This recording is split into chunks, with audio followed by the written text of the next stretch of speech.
Radio Marítim.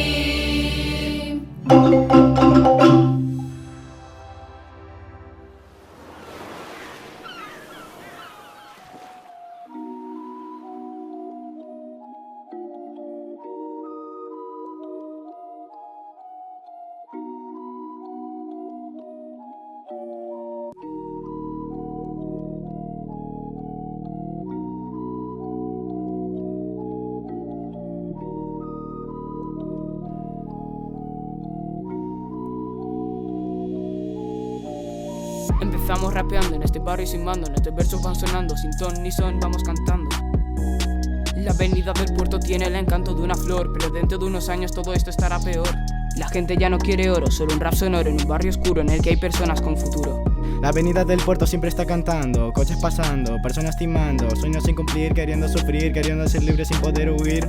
Como odio los problemas, para hablar hay muchos temas, siempre creando poemas y en el instituto solo hablan de floemas. Ellos quieren que salga fuera, pero eso no me frena, solo pido entrar en escena.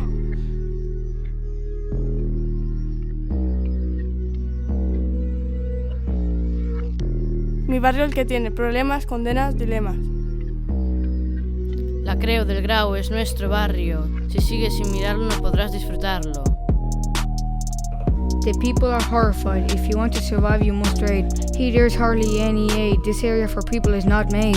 The promises are delayed. People protesting, but the government never said. Como la mayoría de gente no sabe inglés, te lo voy a traducir sin aplicar interés.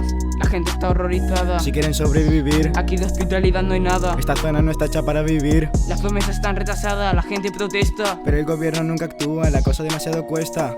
Último verso con el que termino. Este podcast no es el final. Más historias del Marítim siguen en nuestro canal.